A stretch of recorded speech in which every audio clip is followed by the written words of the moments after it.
अपने विचारों पर ध्यान दो, क्योंकि वह तुम्हारे शब्द बनेंगे। अपने शब्दों पर ध्यान दो, क्योंकि वह तुम्हारे कर्म बनेंगे। अपने कर्मों पर ध्यान दो, क्योंकि वह तुम स्वयं बनोगे। गलती उसी से होती है जो मेहनत से काम करता है। निकम्मों की जिंदगी तो दूसरों की बुराई खोजने में खत्म हो जाती है। इज्जत इंसान की नहीं होती है, जरूरत की होती है। जरूरत खत्म तो इज्जत खत्म। बोलना सीखिए, वरना जिंदगी भर सुनना पड़ेगा।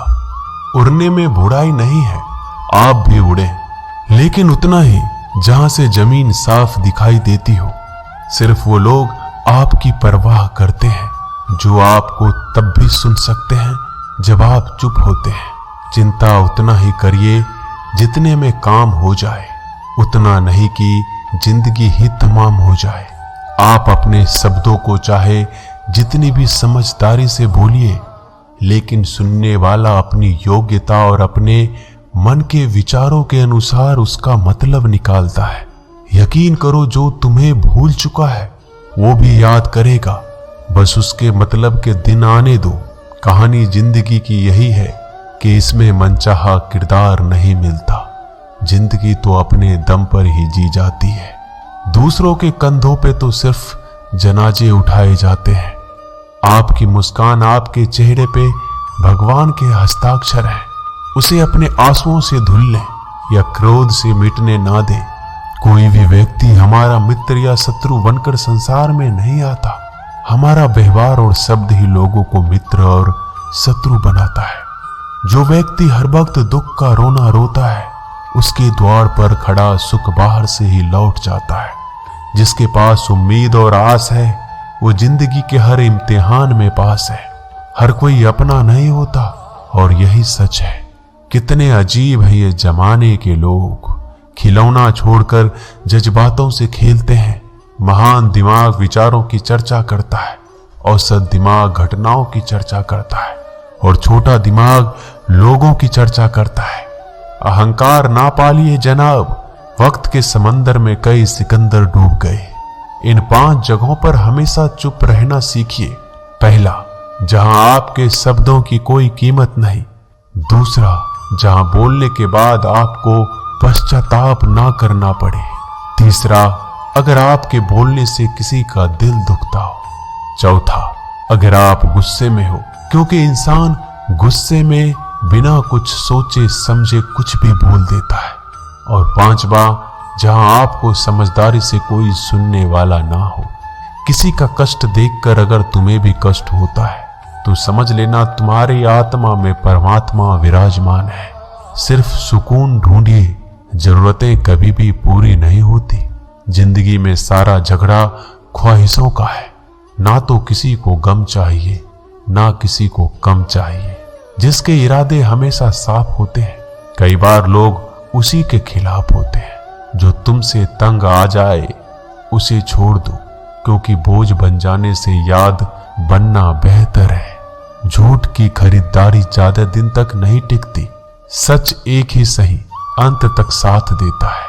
किसी इंसान के आज को देखकर उसके भविष्य का मजाक मत उड़ाओ, क्योंकि समय में इतनी शक्ति है कि वो कोयले को भी धीरे धीरे हीरे में बदल देता है। समय जब फैसला करता है तो गवाहों की जरूरत नहीं पड़ती। इंसान का काम तमाम करने वाला शब्द है। कल करूंगा, ना तो अधिक बोलना अच्छा है, ना ही जरूरत से ज्यादा चुप रहना। जैसे बहुत अधिक वर्षा होना भी अच्छी बात नहीं है, और बहुत अधिक धूप भी अच्छी नहीं होती। विचार कीजिए, हमारा जन्म हमारी मर्जी से नहीं होता, ना हमारा मरण हमारी मर्जी से होता है। इस जन्म मरण के बीच में होने वाली सारी व्यवस्था हमारी मर्जी से कैसे हो सकती है। जिंदगी में हर मौके का फायदा उठाओ, पर किसी के मजबूरी का नहीं। अगर जिंदगी मौका देती है तो धोखा भी देती है। जिंदगी की सबसे अच्छी दवा है जिम्मेदारी। एक बार पी लीजिए साहब, जिंदगी भर थकने नहीं देगी। जीवन में प्रयास सदैव कीजिए। लक्ष्य मिले या अनुभव, दोनों ही अमूल्य है। जिंदगी में तकलीफें तो हवा के झोंकों सी होती है, जो आती है और चली जाती है, पर ये जब जब आती है तो सभी के नकाब उतार कर जाती है। जो आपने सोचा है जरूरी नहीं कि वो मिल जाए, मगर जो भगवान ने सोचा है वो आपको जरूर मिलेगा।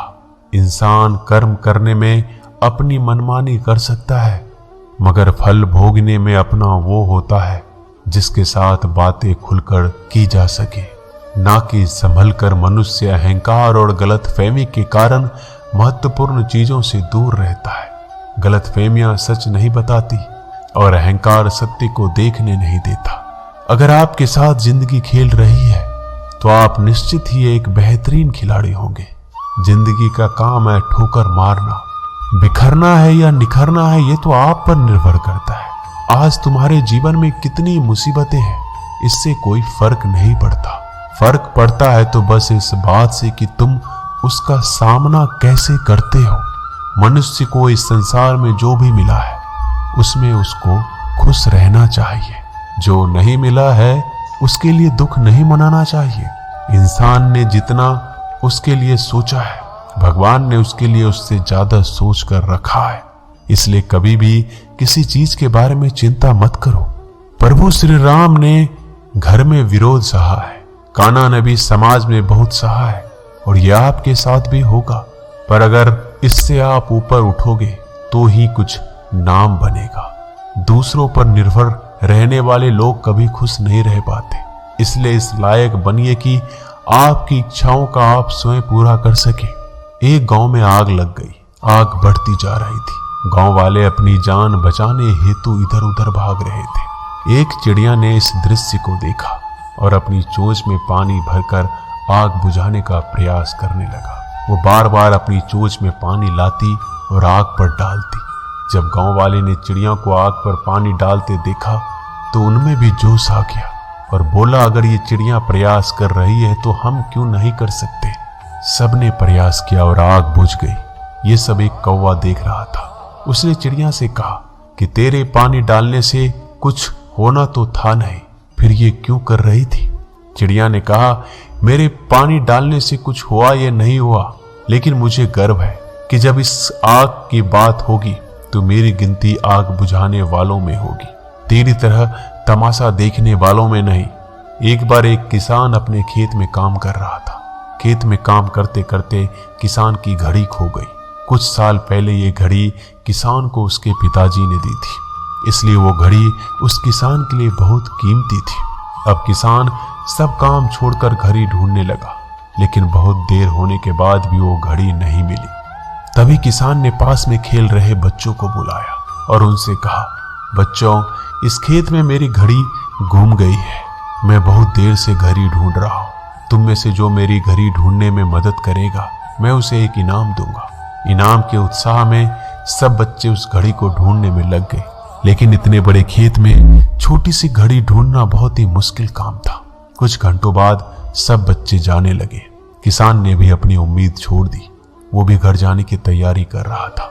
आखिर में एक बच्चा किसान के पास आया और बड़े शान से कहा कि सब बच्चे चले गए, बस मुझे थोड़ी देर और घड़ी ढूंढने दीजिए। किसान ने कहा, ठीक है, मैं कुछ देर बाद आता हूं, तुम देखो जब तक घड़ी मिलती है या नहीं। किसान जब 20 मिनट बाद आया तब बच्चे के हाथ में घड़ी थी। किसान आश्चर्यचकित हो गया और बच्चे से पूछा कि इतना जल्दी तुमको घड़ी कैसे मिल गई। बच्चे ने कहा, सब जा चुके थे। अब इतनी शांति थी कि मैं धीरे धीरे पूरे खेत में घूमकर आवाज सुनने लगा। जैसे ही शांति में मुझे आवाज सुनाई दी, वैसे मुझे पता लग गया कि घड़ी कहाँ पर है। दोस्तों, ये कहानी शांत दिमाग का बहुत ही बढ़िया उदाहरण है। जब हमारा दिमाग शांत होता है, हर बड़ी चिंता खत्म हो जाती है और आसपास का शोर भी खत्म हो जाता है, तो हमारा दिमाग अपने आप काम करता है और हमें सही दिशा दिखाता है। दोस्तों, इस वीडियो में बस इतना ही। जल्दी मिलते हैं हम और भी ज्ञानवर्धक वीडियो के साथ। धन्यवाद।